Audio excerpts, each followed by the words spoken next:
Размещение, если возникнет угроза населенным пунктам, то мы в обязательном порядке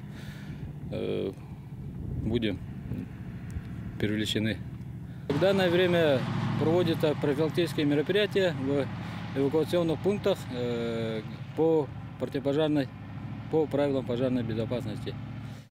На органы местного самоуправления возложена задача по созданию запаса препаратов для обеззараживания питьевой воды на эвакопунктах продуктов питания, питьевой воды, мягкого, твердого инвентаря и предметов первой необходимости. С 20 апреля до окончания паводка силы и средства, привлекаемые для эвакуации населения, будут находиться в постоянной готовности.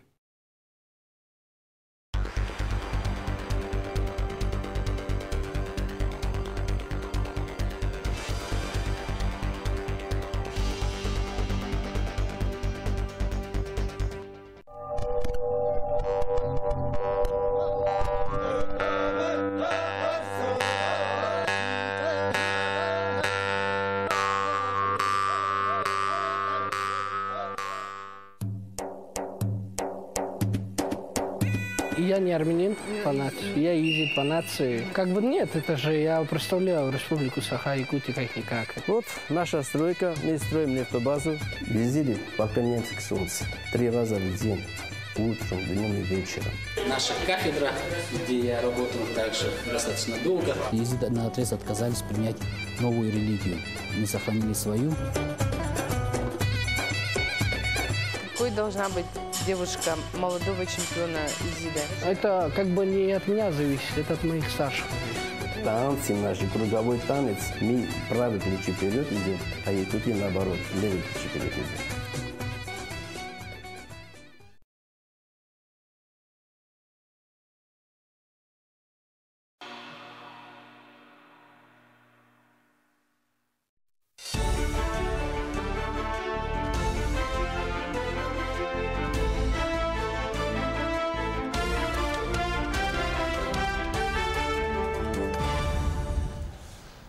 Снег, ветер, низкая температура. Сегодня в Якутии ухудшилась погода. Реальный срок за пьяную езду. В Мирном осудили водителя, повторно севшего за руль в состоянии опьянения. Очередной шаг к будущему якутского кино. На международном кинофестивале прошла премьера картины «Царь-птица».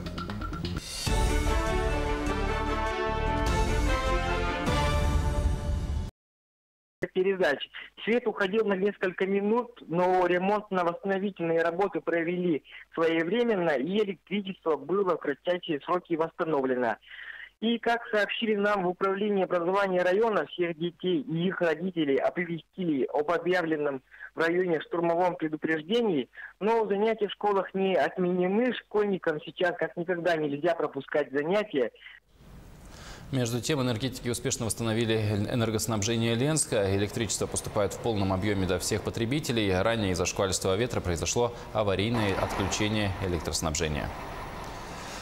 Другим темам, более 57 миллионов рублей удержат из зарплаты нюрнбергенцев в счет долгов за тепло. С начала года юристы Нюрнбергенской ГРЭС направили почти 1500 исполнительных документов на удержание суммы задолженности. Это касается абонентов, не вносивших плату более 2 месяцев и игнорировавших предупреждения. Начальник юридического отдела пояснила, что далее по требованию судебных приставов с зарплатных счетов начинают списывать средства в счет погашения долга. Сумма списания с зарплаты варьируется и может достигать 50% в месяц. Чтобы не числиться злостным неплательщиком и не портить свою репутацию, энергетики призывают вовремя оплачивать начисления за тепло и горячую воду. Владимир Путин подписал закон о блокировке сайтов с порочащей информацией. Согласно ему, любой гражданин вправе обратиться к судебным приставам с просьбой принять меры по удалению из интернета информации, которая порочит его имя. Но перед этим суд должен вынести соответствующее решение. Приставы после вступления этого решения в силу должны завести исполнительное производство и потребовать удалить недостоверную информацию. Причем на удаление контента дается всего 1 день. В противном случае приставы имеют право вынести постановление об ограничении доступа к порочащим честь и достоинство сведениям. Также президент страны подписал закон, ужесточающий наказание за кражу с карт и банковских счетов. За такое деяние нарушителям теперь придется заплатить штраф от 100 до 500 тысяч рублей или потрудиться на принудительных работах в течение срока до 5 лет. Реальный срок получил житель Мирного за повторное вождение в состоянии опьянения. В феврале этого года подсудимый, будучи дважды осужденным за пьяное вождение, вновь сел за руль. Когда он двигался по одной из улиц, его остановили и отстранили от управления сотрудники ГИБДД. Суд приговорил подсудимого к 10 годам условного срока. Государственный обвинитель с таким решением не согласился и подал апелляцию. В результате подсудимому назначено наказание в виде 1 года лишения свободы в колонии-поселении. 26 апреля в Якутии пройдет общереспубликанский день приема граждан. Жители смогут обратиться во все министерства, ведомства и органы местного самоуправления. Представители госструктур проведут личный прием заявителей с 9 утра до 6 вечера в порядке живой очереди при предоставлении документа, удостоверяющего личность. На своих экранах вы видите график приема по вопросам предпринимательской деятельности. Начало этой недели выпало на Всемирный день английского языка и языка международного общения. А девушки из Якутии, изучающие иностранные языки и влюбленные в лингвистику, расскажет Хайсана Бурнашова. Датой празднования английского языка стал день рождения Уильяма Шекспира. С произведениями этого великого поэта Саяна Степанова знакома очень давно, как и с самим английским языком. Я родом из Якутска, училась в городской классической гимназии все 11 лет. Английский у нас был с 1 класса в школе, но на самом деле в начальных классах я не очень хорошо знала английский, у меня были тройки. Благодаря своей усидчивости и трудолюбию Саяна сдала ЕГЭ по английскому языку на высокий балл. Окончив городскую классическую гимназию Якутска, девушка поступила в университет имени Александра Пушкина. Сейчас она учится на переводчика и свободно владеет иностранным языком. Русскоговорящий человек, он думает на русском языке, а структура русского языка, она кардинально отличается от структуры английского языка, поэтому вот в этом плане бывает сложно, то, что как ты строишь предложение, ставишь там подлежащее, сказуемо, не так, как нужно именно в английском языке.